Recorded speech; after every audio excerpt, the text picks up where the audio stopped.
shirkan u dhaxeeya jaaliyadaha ajnabiga ah ee degan dalkan Turkiga ayaa markana waxa hoggaanka u qabtay jaaliyada Soomaaliyeed ee Turkiga iyadoo uu shir gudoominayay gudoomiyaha jaaliyada Soomaaliyeed ee wadanka Turkiga mudane Sheekh Maxamed Maxmuud Maxamed maamuuska iyo martigelinta shirkanna waxa lahaa maqaayada Maandeeqa iyadoo maamulka maqaayada aad loogu amaanay in maqaayad heerkan gaarsiisan laga hirgeliyo Istanbul أو قابل سنة جالية الصومالية دارمها عربتها سليبان آذن محمد بغدادي أيام مضيناش مثل جاليتها عربتها قوبت الشركة كسودوية وحا شرف إنه هيد كجالية الصومالية كل قندلك تركيا إن عزوني كلن كعادي قولها سرع جاليتها تركيا كاسو بالله ودعو جاليد الصومالية هذا كهرنا واي عزونتي وحا مهمة إلا شيء إن جاليد الصومالية أي حبين أساسي كتها أساسياشة قولها سريع جاليدها عربته ما أنتينا مقايدة مانديق أيانو هل كان أوصى من قدو وحين شرف إنه هيدين دمان أي كسوق يبقلين أنتي كجرتي قولها جاليدها عربته أنتي أصورتك شيء كسوق يبقلان waxaana kulanka hogaaminayay gudoomiyaha jaaliyada Soomaaliyeed ee dalkan Turkiga Sheekh Maxamed Maxmuud oo ku soo dhaweeyay xaruntan kulankiina waxa uu dhacay si qoto dheer waxaana laga wada hadlay sidii xiriiro kala duwan loola sameyn lahaa dhammaan xukuumadda Turkiga qaybaheeda kala duwan oo lagu adeegi lahaa bulshada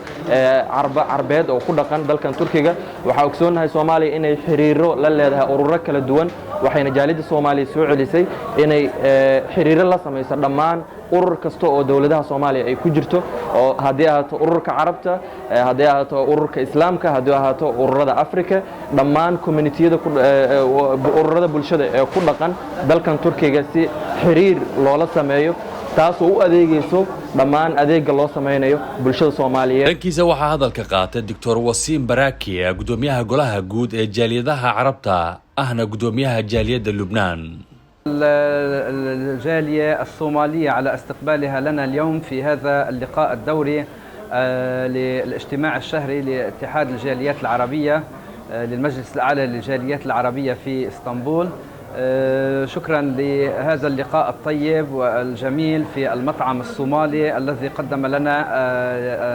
وعرفنا على الثقافة الصومالية في الطعام والشراب. maqaayada Maandeeqa maamulkeeda ayaa waxa ay sheegeen in had iyo jeer ay diyaar ay u yihiin in bulshada Soomaaliyeed ay wax ay ku soo kordhiyaan isla markaana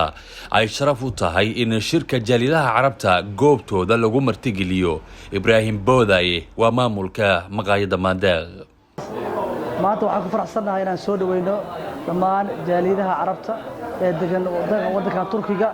anagoo ku hadlayno magacii Soomaaliyeed magacii Maandeeq waxaan farxadnaa in jaaliyada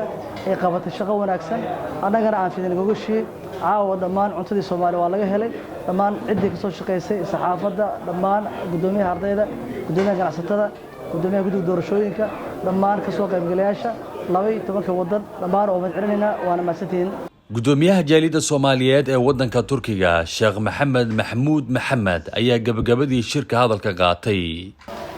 shirkan wuxuu ku saabsanaa waa shir la qabto markasta jaaliyadaha Carabta ay qabtaan marka doorkan wuxuu ku soo aaday jaaliyada Soomaaliyeed ee degan wadanka Turkiga hadda ka horna waa markii labaad ay martigeliso jaaliyada Soomaaliyeed ee degan wadanka Turkiga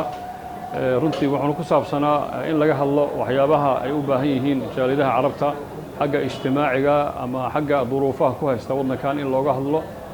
waxyaabaha baahiyada waxbarashada baahiyada maraakiis lagu tababaro dadka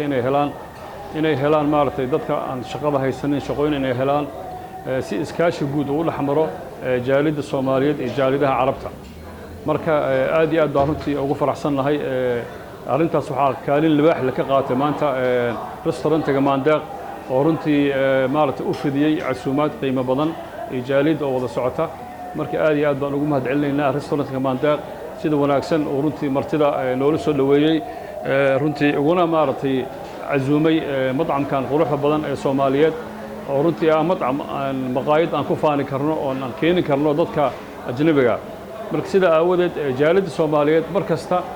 iyo jaaliyadaha Carabta yani waxay u taagan yihiin sidii looga tashan lahaa ayaha dadka wadankan jooga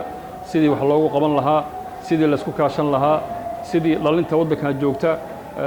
maaragtay loo siin lahaa shaqooyin ama loogu furi lahaa maaragtay ii sheeg tadriibaad marka aad iyo aad baan runtii u soo dhawaynaynaa. Salmaan Jamaal Saciid TV-ga caalamiga Universal magaalada Istanbul.